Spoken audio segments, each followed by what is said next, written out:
Tonight on KGW News, inside the insurrection. Now! No, never pass! Now! New video shows the rioters who took over an Oregon senator's office on Capitol Hill. Plus, anxious to see their student loans forgiven. Why local graduates say their debt can be insurmountable. I mean, I almost feel like I could have just taken out a personal loan and been done with it by now. But first, following in California's footsteps, Oregon and Washington make plans to join the ban on gas-powered cars. Your news starts now. Good evening, and that phase-out is the first of its kind in the country. Thank you for joining us. I'm Laurel Porter. And I'm David Molko. It's a giant leap forward for California, with Washington and now Oregon saying they are also committing. Let's bring in Alma McCarty. Alma, details really being worked out here, but bottom line, come 2035, you will not be able to buy a new gas-powered vehicle. That is certainly the case. That's the goal, though Oregon and Washington are still working out the details. In Oregon, vehicle emissions contribute to almost 40% of overall greenhouse gas emissions. Officials say this step accelerates changes, pushing everyone involved to make improvements. But some say that seems like too tall an order.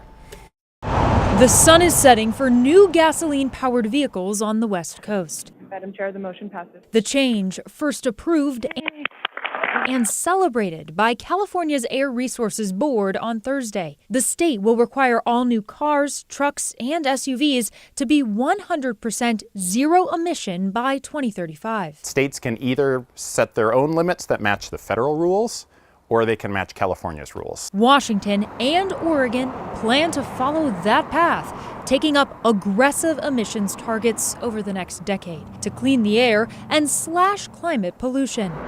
State leaders say we've already hit a milestone of 50,000 electric vehicles. With these new rules, you'll likely see even more on Oregon roads and at charging stations. Basically, right when they released the Mach-E, that was it's just a really fun car, so it was like I had an opportunity to order one, so I jumped on it. Husband likes cars first and foremost, so that way, so he wanted to try the electric car. Because I travel so far back and forth from work, I live in St. Helens, we purchased the vehicle to save money on gas. But even these early adopters have their doubts. Definitely gonna have to expand that infrastructure to make stations available. Still, the mile anxiety, you get that when you drive sometimes. There's a lot of things that go through my mind on like how this is going to be possible. Rachel Sakata is Senior Air Quality Planner at the Oregon Department of Environmental Quality. I think people hear 100% and they go, oh my gosh, it just seems so scary. But California looked at the information, they realized, it can be done. Within the next couple of months, Oregon DEQ will welcome public comment before proposing regulations that will scale up emission requirements, leading to a ban on new gas car sales by 2035. And not, have all these electric vehicles without having the necessary infrastructure to charge them. And gas cars won't be obsolete. The sale of used ones will still be allowed. Making this transition to battery electric vehicles that have zero emissions, then it's really reducing our overall greenhouse gas emissions and other air quality pollutants overall. Now a reminder, Oregon hasn't solidified any of the rules just yet. The state is still taking public comment, and you can weigh in at a meeting next week. We've got the details up now on KGW.com. It is the way of the future. Thank you, Alma. They're still in these cars, wrecking them, or joyriding in them, wrecking them. Well, a mother takes the unusual step of calling out her 16-year-old daughter involved in a TikTok trend, she says, that glorifies stealing cars, in particular Hyundais and Kias. It is a problem we first told you about earlier this week. We also talked to a local victim and found out the culprits are often leaving a calling card in the vehicle, defacing dashboards and doors with the words Kia Boys. That's a reference to viral videos that show how to steal them. Well, tonight, Portland police are showing us data that backs up that serious spike in thefts. Now, over the last 10 weeks, they say Kia thefts are up 269%. Hyundai's 153%. That is compared to the 10 weeks prior. So really a huge jump there. Police also sent us a map which shows where thefts are being reported. Now, most of them are in North and inner Northeast Portland. As for when the crooks are stealing them, well, data from PPB shows one hot time for car crime. Yep, seems to be Monday from 8 to midnight, followed by Wednesday from 4 to 9 in the afternoon. To get you caught up on tonight's other headlines, a search and rescue team has recovered the body of a hiker near Angel's Rest Trail in the Gorge. The person was found dead yesterday near the bottom of a cliff in a difficult-to-reach area. A high-angle rescue team spent 22 hours bringing the body back to the top of the trail. We still don't know the hiker's name or what exactly happened to them. A local business more than a century old has reportedly decided to shut down. The Oregonian reports Columbia Steel Casting told state regulators it plans to shutter its North Portland factory. That means 225 workers will be laid off beginning in October. The company reportedly has been looking for a buyer. The CEO says hiring and retention, supply chain challenges, and international competition all contributed to this decision. The company was founded in 1901. Betsy Johnson is now officially on the November ballot. Today, state election officials announced her unaffiliated campaign for Oregon governor collected enough valid voter signatures to qualify. She needed some 24,000 to do that.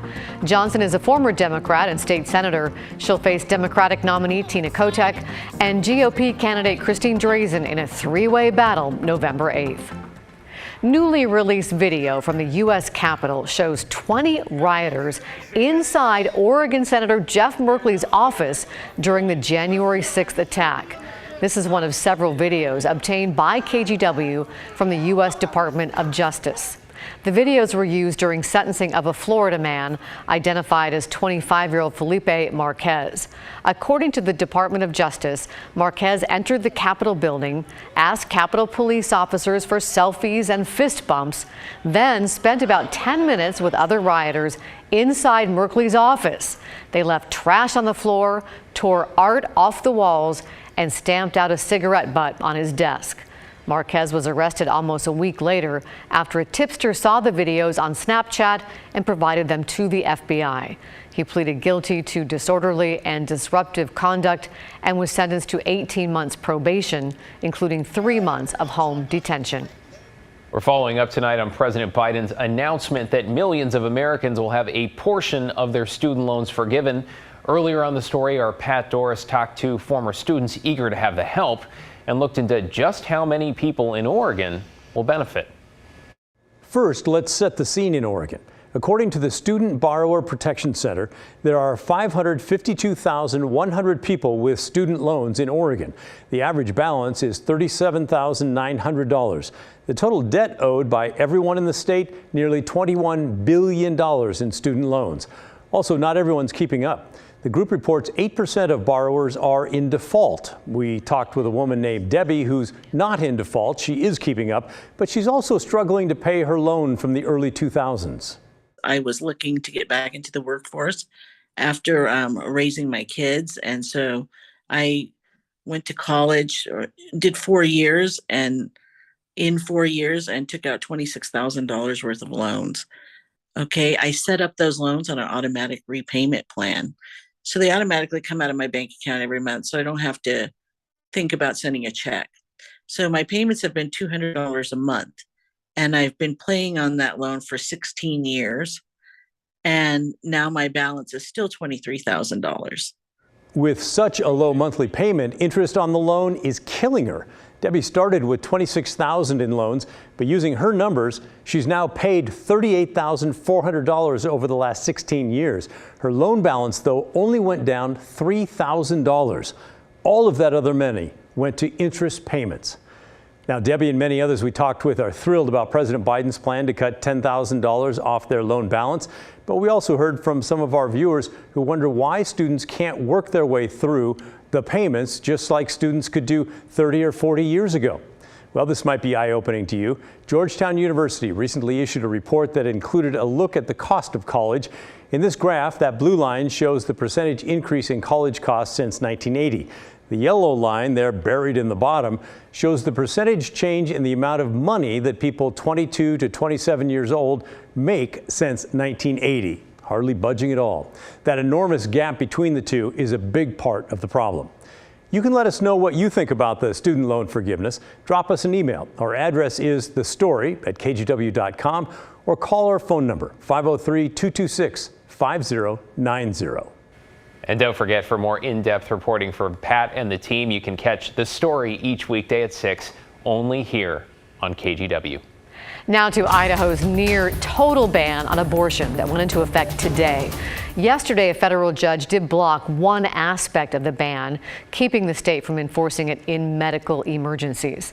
Planned Parenthood locations in Oregon and Washington say they've already seen an increase in patients traveling here from states with abortion bans, and now they expect that number to grow.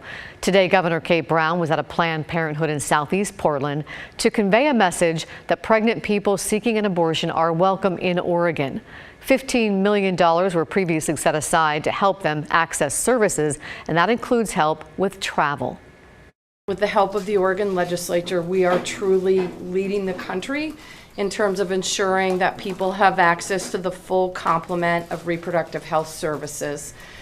We passed the Reproductive Health Equity Act a few years ago.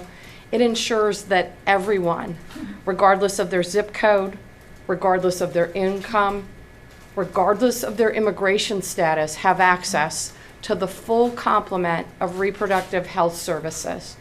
Planned Parenthood says one of its patients recently spent $1,200 on a taxi to get from Boise to Bend. It's staffing up and also expects to see an influx from Eastern Oregon communities that can no longer access services in Idaho.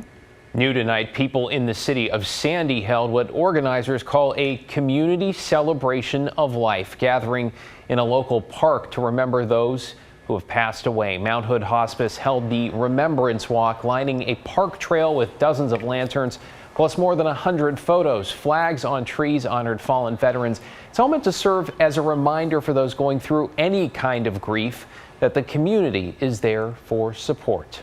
Every loss is unique, every grief is unique to the person and the relationship that was lost. And so different people are going to experience the same death differently. And for a lot of people, it's very comforting to talk to their people, to continue that connection. Those participating were also able to paint memorial stones for loved ones and place them along the path.